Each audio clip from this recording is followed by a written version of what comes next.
মিঠাপুৰী বিধানসভা সমষ্টিত বৰপেটা লোকসভা সমষ্টিৰ প্ৰাৰ্থী ফণীভূষণ চৌধুৰী ডাঙৰীয়াৰ হৈ আমি নিৰ্বাচনী প্ৰচাৰ অভিযানত অংশ ল'লোঁ। ৰাইজৰ উৎসাহ আৰু উদ্দীপনা বৰপেটা লোকসভা আসনখনত এইবাৰ আমি বিপুল ভোটত বিজয়ী। সেকেন্ড ফেজৰ ইলেকশ্যন চলি আছে মই খবৰ লোৱা নাই এতিয়ালৈকে। 27.43% আছে আৰু যি হৈছে এইখিনি ইলেকশ্যন কমিশ্যনে চাব। এইটো অলৰেডি আমি বাৰে বাৰে কৈছোঁ যে কংগ্ৰেছ মানুহৰ সম্পত্তিৰ ওপৰত কৰ লগাব। কংগ্ৰেছ দলৰ এই চিন্তা আৰু মানসিকতা মিডল ক্লাছ ফেমিলিসমূহক ধ্বংস কৰি সেইকাৰণে আমি এই মোদী ডাঙৰীয়াৰ বিৰোধিতা কৰিছোঁ, আমিও বিৰোধিতা কৰিছোঁ। যোৱাকালি গৌৰৱ গগৈ কৈছিল যে আজমল হাৰিলে মুখ্যমন্ত্ৰী হাৰিব।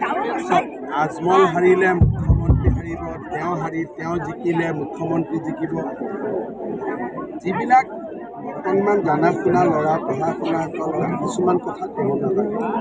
কথাটো হ'ল যে আজমল জিকিলে মোদী প্ৰধানমন্ত্ৰী হ'ব।